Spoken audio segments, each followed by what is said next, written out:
Winxclass சார்பாக அனைவருக்கும் வணக்கம். நம்ம இந்த வீடியோல என்ன பார்க்க போறோம்னா SSC GD Constable online application வந்து எப்படி அப்ளை பண்றதுன்னு தான் நம்ம ஸ்டெப் பை ஸ்டெப்பா பார்க்க போறோம். சோ ஏற்கனவே அட்வர்டைஸ்மென்ட் நோட்டிஃபிகேஷன் கொடுத்தாங்க இல்லையா? சோ அது வந்து டீடைல் நோட்டிஃபிகேஷன் வந்து ஏஜ் லிமிட், எஜுகேஷன் குவாலிஃபிகேஷன், உயரம் என்ன, செஸ்ட் என்ன அப்படின்ற மாதிரி நிறைய விவரங்கள் வந்து நோட்டிஃபிகேஷன் வீடியோவில் நம்ம சொல்லியிருப்போம். ஸோ அந்த வீடியோ நீங்கள் பார்க்கலாம்.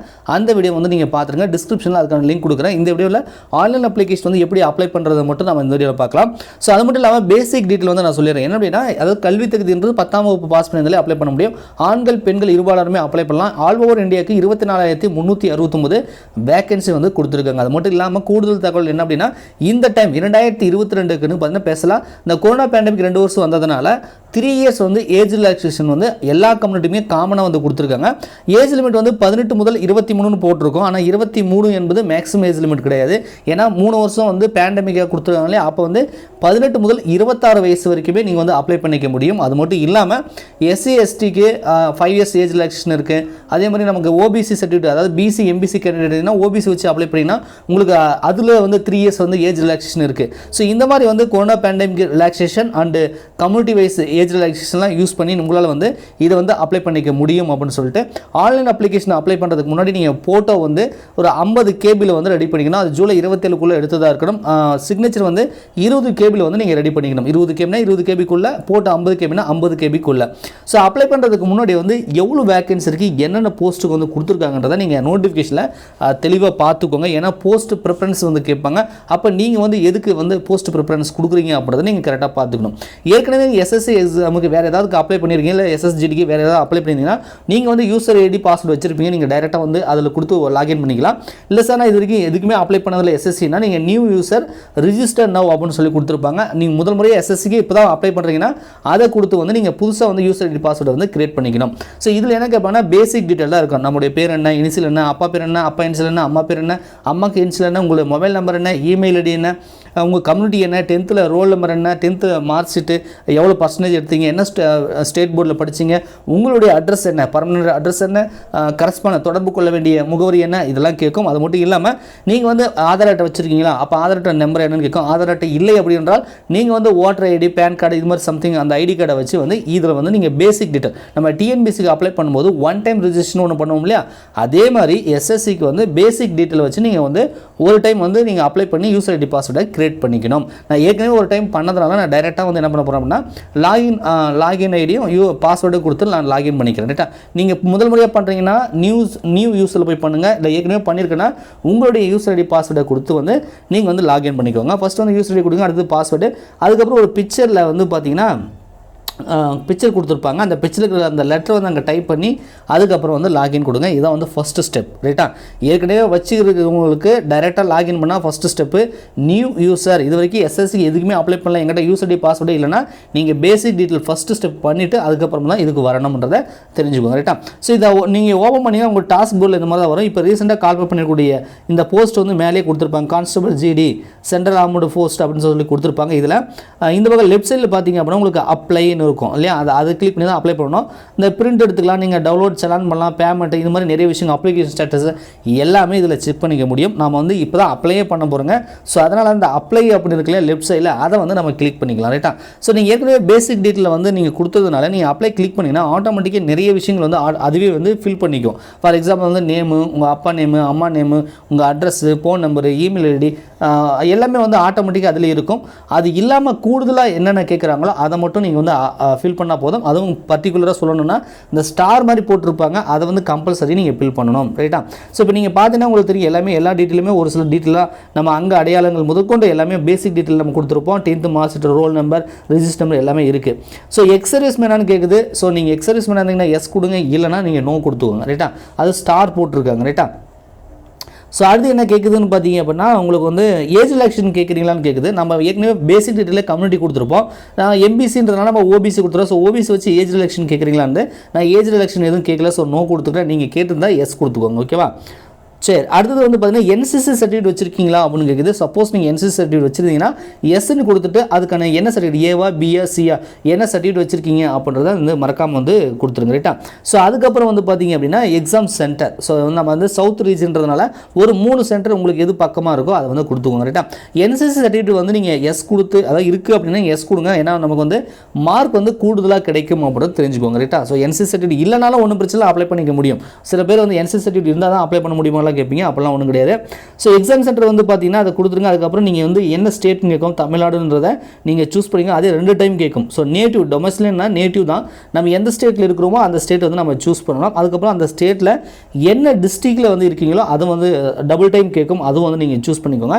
ஸோ அடுத்து வந்து have you migrated from the state UT the origin அப்படிலாம் கேட்குது. ஸோ இதெல்லாம் நம்ம இல்லை, அதெல்லாம் நோ கொடுத்துருவோம். ரைட்டா? ஸோ அதெல்லாம் நோ கொடுத்துருங்க. ஸோ அதுக்கப்புறம் கேண்டிடேட் பிளாங்க்ஸ் டு மிலிட்ரி அதெல்லாம் எதுவும் இல்லை நமக்கு. ரைட்டா? ஸோ அதெல்லாம் நம்ம நோ கொடுத்துட்டு இப்போ வந்து போஸ்ட் ப்ரிஃபரன்ஸ். ஸோ ஒட்டுமொத்த வேகன்சி இருக்குது. இதில் நீங்கள் எந்த போஸ்ட்டுக்கு அப்ளை பண்ண விருப்பப்படுறீங்க, சப்போஸ் எல்லாத்துக்குமே காமன் எக்ஸாம் தான், அதில் எந்த ஒரு மாற்றமும் இல்லை. காமன் எக்ஸாம் வந்தாலும் ஃபைனலாக நீங்கள் செலெக்ஷன் பண்ணும்போது என்ன போஸ்ட்டுக்கு உங்களுக்கு வில்லிங்னஸ் இருக்கோ, எதில் ஜாயின் பண்ண விருப்பம் இருக்கோ அதை வந்து ஃபஸ்ட்டு வந்து சூஸ் பண்ணுங்க. ரைட்டா? 2 விதமாக சூஸ் பண்ணலாம். ஒன்று வந்து எப்படின்னா எதில் வேகன்சி அதிகமாக இருக்கோ அந்த வந்து நம்ம ஃபஸ்ட்டு ப்ரிஃபரன்ஸ் கொடுக்குறது, அப்புறம் கொஞ்சம் வேகன்சி கம்மியாக இருக்கிறது ரெண்டாவது கொடுக்குறது. ஸோ இந்த மாதிரி வந்து நம்ம வந்து போஸ்ட் ப்ரிஃபரன்ஸை கொடுக்கலாம். ஏன்னா வேகன்சி அதிகமாக நம்ம கொடுத்தோம்னா நமக்கு ஈஸியாக வேலை கிடைக்கிறதுக்கு வாய்ப்பு இருக்குது. இல்லை ஒவ்வொரு போஸ்ட்டும் அதோட நேச்சர் என்ன, ஜாப் நேச்சர் தெரிஞ்சுக்கிட்டு உங்களுக்கு எந்த ஜாப் பிடிக்குமோ அந்த ஜாப்பை வந்து நீங்கள் ஃபஸ்ட்டு ப்ரிஃபரன்ஸாக கொடுத்துட்டு உங்களுக்கு பிடிக்காத ஜாப்லாம் லாஸ்ட் ப்ரிஃபரன்ஸாக வந்து நீங்கள் கொடுத்துக்கலாம். ஸோ ரைட்டா? ஸோ உங்களுக்கு பிடிச்ச ஜாப்பை வந்து கொடுக்குறதாலும் கொடுங்க. இல்லை வேகன்சி எது அதிகமாக இருக்கோ, எது கிடைச்சாலும் ஓகே அப்படின்னா வேகன்சி எது அதிகமாக இருக்கோ அதில் வந்து நீங்கள் அதுக்கேற்ற மாதிரி வந்து போஸ்ட் ப்ரிஃபரன்ஸ் வந்து கொடுத்துக்கோங்க. ஸோ இப்போ நான் என்ன பண்ண போகிறேன் அப்படின்னா எது வேகன்சி அதிகமாக இருக்கோ அதுக்கு நம்ம ப்ரிஃபரன்ஸ் ஃபஸ்ட் ப்ரிஃபரன்ஸ் கொடுத்துருவோம். வேகன்சி கம்மியாக இருக்கிறதுனா செகண்ட் ப்ரிஃபரன்ஸ் கொடுத்துக்கலாம்னு சொல்லி நான் சூஸ் பண்ணுறேன். ஸோ உங்களுக்கு வந்து இதில் என்ன ஏபிசிடி கொடுக்குன்னு தெரியலனா கீழே வந்து போஸ்ட் டீட்டெயில்னு கொடுத்துருப்பாங்களே, அதை கிளிக் பண்ணிங்கன்னா ஆட்டோமேட்டிக்காக உங்களுக்கு வந்து என்னென்ன போஸ்ட் அப்படின்றதெல்லாம் அதாவது ஏபிசிடி என்ன கொடுக்கணும் அப்படின்றதெல்லாம் கொடுத்துருப்பாங்க, பார்த்துக்கோங்க. வேகன்சி தெரிஞ்சுக்கணும்னா நீங்கள் நோட்டிஃபிகேஷன் அட்வர்டைஸ்மெண்ட் நோட்டிஃபிகேஷன் பார்த்தீங்கன்னா உங்களுக்கு தெரியும் ஒவ்வொரு கம்யூனிட்டிக்கும் எவ்வளோ வேகன்சி இருக்குதுன்னு போட்டிருப்பாங்க. ஸோ உங்கள் கம்யூனிட்டிக்கு எவ்வளோ வேகன்சி இருக்குது அப்படின்றதெல்லாம் பார்த்துட்டு வந்து நீங்கள் வந்து அந்த லெட்டர் வந்து கொடுத்துக்கோங்க. ரைட்டா? ஸோ ABCDEFGH வரைக்கும் இருக்கும், அது வந்து கொடுத்துருப்பாங்க. நான் வந்து வேகன்சி இப்போ பார்த்தீங்கன்னா ஏக்கு வந்து அதிகமாக இருக்குது, அதுக்கப்புறம் போஸ்ட் சிக்கு அதிகமாக இருக்குது, அதுக்கப்புறம் டி இருக்குது, அப்புறம் ஒரு 3 போஸ்ட்டுக்கு அப்புறம் வந்து ஏதோ ஒன்று கைக்கு வந்த மாதிரி நான் வந்து ஏதோ ஒன்று போடுறேன். பட் நீங்கள் உங்களுக்கு எது ஃபஸ்ட்டு விருப்பம் இருக்கோ அதை ஃபஸ்ட்டு போடுங்க. செகண்ட் விருப்பங்க அது செகண்டு, தேர்டு விருப்பம் இருக்குது தேர்டாக போட்டுக்கோங்க. ரைட்டா? நான் ஃபஸ்ட்டு சொல்லிட்டேன், ஒன்று வேகன்சி அடிப்படையில் போஸ்ட் ப்ரிஃபரன்ஸ் கொடுங்க, அல்லது உங்களுக்கு விருப்பம் எதில் ஜாயின் பண்ண நினைக்கிறீங்களோ அதுக்கேற்ற மாதிரி வந்து ப்ரிஃபரன்ஸ் வந்து கொடுத்துக்கோங்க. ஓகேவா? ஸோ இதில் வந்து நம்ம 2 டைம் கொடுக்க வேண்டியதாகும், ஒன்று கன்ஃபர்மேஷன் பண்ணுறதாக்கும், ஃபஸ்ட்டு இன்னொன்று ஒரு டைம் இருக்கும், வெரிஃபை பண்ணுற மாதிரி இருக்கும்.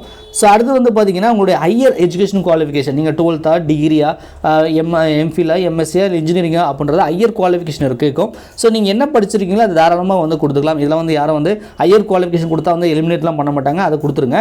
ஸோ ரெண்டாவது வந்து பார்த்தீங்கன்னா எஜுகேஷன் குவாலிஃபிகேஷன், அதாவது இந்த நோட்டிஃபிகேஷனுக்கு 10th ஸ்டாண்டர்ட் தானே கேட்குறாங்க, அப்போ நம்ம 10th ஸ்டாண்டர்ட்ன்றதை நம்ம கொடுக்கணும். சப்போஸ் நீங்கள் 10th ஸ்டாண்டர்டுக்கு ஈக்குவலண்ட் நீங்கள் படிச்சிருக்கீங்கன்னா நீங்கள் ஈக்குவலண்ட்ன்றதை கொடுத்துக்கலாம். ஸோ அடுத்தது வந்து பார்த்தீங்கன்னா என்ன வந்து கேட்குது அப்படின்னு பார்த்தீங்க அப்படின்னா ஸ்டேட்டஸ் வந்து கேட்குது. அதாவது என்ன ஸ்டேட்டஸ் அப்படின்னா நம்ம 10th நம்ம பாஸ் பண்ணிட்டோமா இல்லை அப்பீரிங்கான்னு கேட்குது. நம்ம ஏற்கனவே பாஸ் பண்ணதுனால பாஸ்ன்னு கொடுத்துக்கலாம். மீதெல்லாம் ஆட்டோமேட்டிக்காக என்ன வருஷம் பாஸ் பண்ணுங்கள், என்ன ஸ்டேட் போர்டு, என்ன யூனிவர்சிட்டி அப்படிலாம் கேட்கும். ஸோ கடைசியில் வந்து பர்சன்டேஜ் எவ்வளோ, 10th நீங்கள் மார்க் எவ்வளோ எடுத்துருக்கீங்கன்னு கேட்கும், அதை வந்து கொடுத்துக்கோங்க. ஸோ அடுத்தது do you want to mate the பர்சனலிட்டிலாம் எடுத்துக்கிங்கன்னு கேட்குது, நான் நோ கொடுக்குறேன். சப்போஸ் நீங்கள் எஸ் கொடுத்தாலும் ஒன்றும் பிரச்சனை ஒன்றும் கிடையாது. ரைட்டா? ஸோ இந்த இதில் வந்து ரெண்டாவது அதாவது 26வது வந்து நீங்கள் எஸ் கொடுத்தாலும் நோ கொடுத்தாலும் ஒரு பிரச்சனை கிடையாது, நான் நோ கொடுத்துட்றேன். ரைட்டா? ஸோ அடுத்து வந்து நம்ம அட்ரஸ் இருக்கும். ஸோ நம்ம அட்ரஸ் வந்து நீங்கள் ஆட்டோமேட்டிக்காக அதுவே ஃபில் ஆகிருக்கும், நீங்கள் கரெக்டாக இருக்கான்னு ஒரு டைம் செக் பண்ணிட்டாலே போதுமானது. அடுத்தது வந்து டாக்குமெண்ட் அப்லோட் பண்ணணும். ஸோ வந்து நம்ம பாஸ்போர்ட் சைஸ் ஃபோட்டோ வந்து 50 கேபிக்குள்ளே 20 முதல் 50 கேபிக்குள்ளே இருக்கணும். ஸோ இது வந்து நீங்கள் வந்து இப்போ ரீசெண்டாக எடுத்த ஃபோட்டோவாக இருக்கணும், அதிலே டேட் மென்ஷன் பண்ணியிருக்காங்க, ஜூலை 27க்கு பின்னாடி எடுத்ததாக இருக்கணும் அப்படின்றத பார்த்துக்கோங்க. ரைட்டா? ஸோ இதான் பாஸ்போர்ட் சைஸ் ஃபோட்டோ. இதில் பார்த்தீங்கன்னா ஜூலை 27 பின்னாடி எடுத்துக்கணும். சிக்னேச்சருக்கு அந்த மாதிரி டேட்டில் எதுவும் கிடையாது. உங்களோட சிக்னேச்சர் வந்து 10 KB முதல் 20 KBக்குள்ளே இருக்கிற மாதிரி வந்து நீங்கள் வந்து இதெல்லாம் வந்து இமேஜ் ஃபார்மேட்டில் ரெடி பண்ணி வச்சுட்டு நீங்கள் அப்லோட் பண்ணோம். டாக்குமெண்ட்டும் மோஸ்ட்லி இது 2 தான் கேட்குது, வேறு எந்த பெரிய டாக்குமெண்ட்டில் எதுவும் கேட்கறதில்ல. ரைட்டா? ஸோ அதெல்லாம் ஒன்றும் பயப்பட வேண்டியதில்லை. ஸோ இந்த ஃபோட்டோ வந்து நீங்கள் அவங்க சொன்ன மாதிரி ஜூலை 27க்கு பின்னாடி எடுத்தீங்களான்னு எஸ் கொடுத்துருங்க. அதுக்கப்புறம் ஐ அக்ரி கீழே வந்து இப்போ டிக்ளரேஷன் கொடுத்துருப்பாங்க, அதெல்லாம் படித்து பார்த்துட்டு ஐ அக்ரின்றதை டிக் பண்ணிவிட்டு கீழே ஒரு பிக்சர் கொடுத்துருப்பாங்க. அந்த பிக்சர் வந்து IG JIZ இந்த மாதிரி உங்களுக்கு வேறு சம்திங் உங்களுக்கு வந்து வேறு ஏதாவது வரும். அதை வந்து கேர்ஃபுல்லாக அதில் என்ன இருக்கோ அதை போட்டுருங்க. நான் பார்த்தா ஃபஸ்ட்டு வந்து ஒன்றுக்கிற மாதிரி என் கண்ணுக்கு தெரிஞ்சுது, ஆனால் ஒன்றும் இல்லை, அது வந்து ஐ அப்படின்றது பின்னாடியே நான் வந்து யோசிச்சு பார்க்கும்போது தெரிஞ்சுது. ஸோ ஒன்றா ஐயா சம்டைம் ஆல்பாபெட்டில் வரலாம், இல்லை ஆல்பாபெட் ப்ளஸ் நம்பர் ரெண்டுமே மிக்ஸ் பண்ணியும் கொடுக்கலாம். ஸோ என்ன கொடுத்துருக்காங்களோ அதை அப்படியே வந்து நீங்கள் அந்த டெக்ஸ்ட் பாக்ஸ் கொடுத்துருக்காங்களே அதில் போட்டு வந்து நீங்கள் ப்ரிவியூ அப்படின்றத கொடுத்துருங்க. ஸோ ப்ரிவியூன்னு கொடுத்தீங்கன்னா இப்போ நம்ம அப்ளிகேஷன் ஃபில் பண்ணோம்ல அதை மொத்த டீட்டெயிலும் வந்து அது வந்து ஷோ பண்ணி காட்டும். ரைட்டா? ஸோ இப்போ வந்து உங்களால் எடிட் பண்ணிக்க முடியும். ஏன்னா ப்ரிவியூ செக்ஷன் தான், நீங்கள் ஏதாவது தவறு பண்ணியிருக்கீங்க, டேட்டா வந்து தவறாக இருக்குன்னா மீண்டும் வந்து நீங்கள் பேக் கொடுத்து எடிட் பண்ணிக்க முடியும். ஸோ ஆனால் வந்து இந்த டைம் வந்து நீங்கள் சப்மிட் பண்ணிங்கன்னா உங்களால் எடிட் பண்ண முடியாது. ஸோ அதனால் கேர்ஃபுல்லாக என்னென்ன டீட்டெயில் நம்ம கொடுத்துருக்கோம், நம்மளுடைய கம்யூனிட்டி, ஃபோன் நம்பர், அட்ரஸ்ஸு, நம்ம எஜுகேஷன் டீட்டெயில் எல்லாமே, போஸ்ட் ப்ரிஃபரன்ஸ் வந்து எல்லாமே சரியாக இருக்கான்னு சொல்லிட்டு இந்த ப்ரிவியூவில் வந்து நீங்கள் கடைசியாக ஒரு டைம் வந்து செக் பண்ணிவிட்டு அதுக்கப்புறம் சப்மிட் கொடுங்க. ரைட்டா? ஸோ சப்மிட் கொடுத்ததுக்கப்புறம் வந்து நீங்கள் எடிட் பண்ண முடியாதுன்னு வார்னிங் மெசேஜ்லாம் காட்டும், பார்த்துக்கோங்க. ஸோ எல்லாமே வந்து சரியாக தான் இருக்கிற மாதிரி இருக்குது. ஸோ அதனால் நான் என்ன பண்ண போகிறேன் அப்படின்னா சப்மிட்னு சொல்லி பக்கத்தில் ஒரு பச்சை கலர் பட்டன் வந்து கொடுத்துருக்காங்க. ரைட்டா? அதை வந்து நம்ம கொடுத்துக்கலாம். இல்லை சார் தவறாக இருக்குன்னா நீங்கள் எடிட் மாடிஃபைன்றதை கொடுத்துக்கோங்க. நீங்கள் சப்மிட் கொடுத்த உடனே ஒரு வார்னிங் மெசேஜ் வந்து காட்டும், you cannot edit after the submission அப்படின்னு சொல்லி கொடுத்துருவோம். So click detail carefully click okay if you want to submit அப்படின்னு கேட்குது. இதுக்கப்புறம் நீங்கள் வந்து எடிட் பண்ண முடியாது, கேர்ஃபுல்லாக வந்து பார்த்துட்டு ஓகே கொடுங்கன்னு கேட்குது. நீங்கள் ஓகே கொடுத்துருங்க. ஓகே கொடுத்ததுக்கப்புறம் நீங்கள் பேமெண்ட் கட்ட போகிறீங்களா அப்படின்னு எஸ்ன்னு கேட்குது. இல்லை வந்து நீங்கள் பிரிண்ட் அவுட் எடுக்க போகிறீங்களா அப்படின்னு கேட்குது. ஸோ பிரிண்ட் அவுட் அப்புறமா கூட எடுத்துக்கலாம், நம்ம பேமெண்ட் பண்ணிவிட்டு எடுத்துக்கலாம், இப்போ எடுக்க வேண்டிய அவசியம் இல்லை இப்போ கொடுக்குறதுனாலும் ஓகே. ரைட்டா? ஸோ அதனால் நான் அப்புறமா பிரிண்ட் எடுத்துக்கிறேன். நான் பேமெண்ட் செக்ஷனுக்கு வந்து உள்ளே போகிறேன். ஸோ பேமெண்ட்டை பொறுத்த வரைக்கும் SC ST பெண்கள் எக்ஸ் சர்வீஸ்மேன் இவங்களுக்குலாம் பார்த்தீங்க அப்படின்னா உங்களுக்கு வந்து ஃப்ரீ கிடைக்கும். 100 ரூபா கட்ட வேண்டியதில்லை.